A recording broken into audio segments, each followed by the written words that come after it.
তো গাইস আজকে আমরা চলে যাচ্ছি মাছ ধরতে, আর আমাদের দিকে মাছ ধরতে নিয়ে এসেছে দেখুন এই দাদা, বলছে ভাই মাছ আছে আজকে বৃহস্পতিবারের বাজারে। তো এনাকে দূর থেকে নিয়ে এসেছে। কি মনে হয় মাছ আছে? বোকাচোদা এত জলে মাছ থাকে? हमको मारो, हमको जिंदा मत छोड़ो सालो। हम कोई मंदिर का घंटा है कि कोई भी आके बजा जाता है। भाई लेवे अच्छी आई बाप रे बाप को चुप जाओ ये लड़तो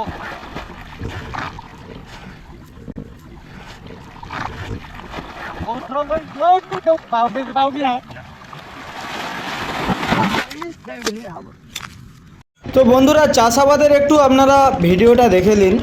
চাষাবাদের ভিডিওটা দেখার পর আমরা এখান থেকে যাব মাছ ধরতে। সেখানে অনেক রকমের মাছ থাকে মাঠে। এই মাঠে কিন্তু কেউ মাছ ছাড়ে না, এমনি মাছ হয়। তো আমরা এটা ধান চাষের সময় একটু আপনাদের দিকে ভিডিওটা দেখিয়ে নিচ্ছি শ্যাম ভাই, আশা করছি আপনাদের ভালো লাগবে। তো জমির এগুলো হচ্ছে লাস্টের দিকে একদম চাষ, সব জায়গায় প্রায় আমার জমি রুয়া হয়ে গিয়েছিল। তারপরে এটা তোলা বাড়ি ছিল, এই তোলা বাড়ি হাল করার পর এই তোলা বাড়িটা আমরা ধান রোপণ করব। তো চলো ধান রোপণ করে নিচ্ছি, দেখতে পাচ্ছেন সব রোপণ করার কাজ চলছে, আপনাদের দিকে দেখাচ্ছি। একদম খুবই সুন্দর পরিবেশ। তো এই জায়গাটাকে হাল করলাম এক্ষুনি। তো পুরো জমি সব কিন্তু চাষ হয়ে গেছে, তারপরে এই টোলা বাড়িটা লাস্টে হাল করাচ্ছে। তো একটু ড্যান্স করতে করতে কাজ করতে হয়, তাতে মনটা ভালো থাকে। তো চলুন এখান থেকে আমরা খুব শিগগিরির মধ্যে মাছ ধরতে যাবো। তার আগে আপনাদের দিকে একটু ধান। তো দর্শক বন্ধুরা, চাষ একটা আলাদা জিনিস। চাষ করার পরে যে ধান কেমন হয় সেটা আপনারা নিশ্চয়ই ভিডিওটা দেখলে বুঝতেই পারবেন। তো দেখতে পাচ্ছেন ধান রোয়ার 15 দিন পরে আমরা দু ভাই এসেছিলাম মাঠে দেখতে। তো দেখতে পাচ্ছেন ধান রোয়ার পর এরকম হয়েছে, অনেক গাছ মরে গিয়েছিল জলচাপের জন্য। 15 দিন কি বেশি হবে অতটা মনে নেই, তবে দেখতেই পাচ্ছেন এরকম পজিশন আছে। তো চলুন ধানটা পাকবে যখন সেটাও দেখতে পাবেন। আর এখন কিন্তু মাঠে 1 হাঁটু করে জল, আর এই মাঠেই কিন্তু প্রচুর মাছ হয়। মাছ ধরতে যাবো, তো পুকুরও রয়েছে। তো চলুন এবার পুরো ভিডিওটা আপনারা একটু দেখবেন। বোকাচোদাগুলো এত জলে মাছ ধরতে তো দেখতে পাচ্ছেন মানে এত জলে মাছ ধরতে এসছে। দেখতে পাচ্ছেন ধান গাছের অবস্থা এখনও দেখুন 1 হাঁটু করে জল। এটা বেশি কোলাঘাটে সেই আড়ো গ্রামের মাঠ, এতটা করে জল মাছ ধরতে যাচ্ছে। তো চলো ভাই কি মাছ পাই তোমাদের দিকে আজকে শ্যাম ভাই দেখাবো সরাসরি। তোমরা এই ভিডিওটা না দেখলে বুঝতে পারবে না যে কি অবস্থার মধ্যে রয়েছে ধানগুলো। দেখুন এটা আমার ধান জমি, দেখতে পাচ্ছেন সব জলে একদম। যে ক্ষতি আমার হলো তার দাম দেবে কে।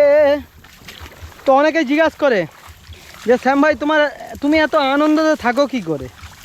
তো আমি তাদের দিকে বলছি আমরা লোকের সুখ দেখে কখনো জ্বলি না, হিংসা করি না। তো সেই জন্য আমি নিজে হাসি খুশিতে থাকি, আমার যতটা আছে যতটা গেছে তার উপরেই কিন্তু আনন্দতে থাকি।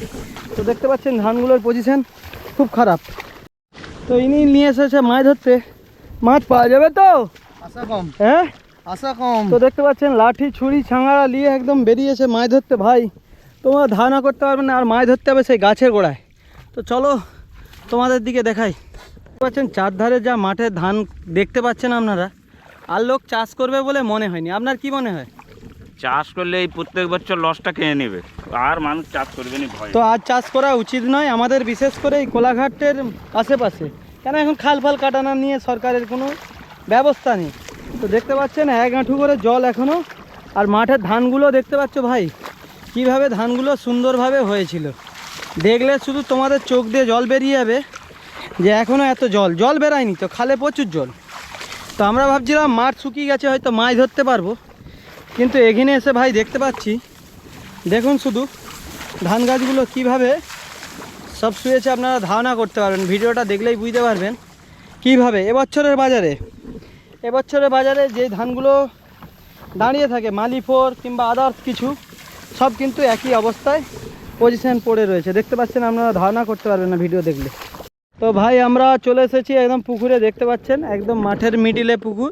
আর যেভাবে মানুষের ক্ষতি হয়েছে শুধু মানে আপনারা ধারণা করতে পারবেন না, শুধু মাঠ দেখলে বুঝতে পারবেন যে মাঠে এখনও জল কতটা রয়েছে। তো আপনি এইভাবে ঘাসগুলো কেটে দিচ্ছেন দাদা, কি ব্যাপার? মাছটা যাতে এইদিকে আসে ধরবো ওই জন্য। আচ্ছা আচ্ছা, মানে তুমি জাল দিবে পুকুরে যাতে মাছটা মাঠ থেকে এসে ঢুকে যায়। হ্যাঁ হ্যাঁ, মানে ছাড়োনি, মাছ ছাড়ছো নাকি? না মাছ ছাড়েনি ভাই, এখানে বলছে দেখো বুদ্ধি দেখো, পুকুরে মাছ ধরবে বলে হানা পরিষ্কার করে দিচ্ছি, মাছ যাতে ঢুকবে এসে মাঠ থেকে নাকি। তো চলো দেখো পরিষ্কারটা করছে, তোমাদের দিকে দেখাচ্ছি কিভাবে পরিষ্কার করছে। আশেপাশে সে দেখতে পাচ্ছেন জল দিচ্ছে, এমনি মাঠে এতখানি করে জল আবার জল দিচ্ছে, কি ব্যাপার আপনি জল দিচ্ছেন? জল কম হয়ে গেছে। জল কম হয়ে গেছে। তো বন্ধুরা এসেছি মাছ ধরতে, তো পুকুরটা এখন চুপচাপ রয়েছে আর চারিদিকে ধান গাছ, এখনও 1 হাঁটু করে জল, মাছ ঢুকছে কিনা জানিনি, নিয়ে এলো। তো সে তো বলছে আমি লাভবো নি, দেখতে পাচ্ছ সে পাশে, তো আমি লাভছি, দেখতে পাচ্ছ গামছা খুব পরে একদম।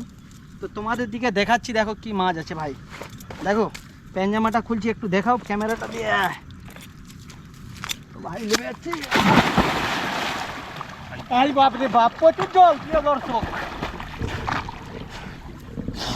প্রচুর জল, এত জল ধারণা করতে পারবেন না। তাই মাছের খাবার নিয়ে এসেছে দিয়ে দিই।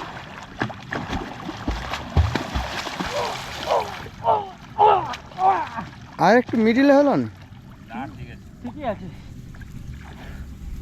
প্রচুর জল, প্রচুর খিদা, প্রচুর খিদা ভাই, এতে মাছ ধরা যাবে না। তুমি আমাকে ভুল জায়গায় নিয়ে এসেছো, ভুল জায়গায় নিয়ে এসো, আমার দ্বারাই হবে না মাছ ধরা। ওহ কি জল মাইরি, এত জল আপনারা ধারণা করতে পারবেন, দু মানুষ জল, এতে মাছ ধরা যায়, মাছ ধরা যায় এতে।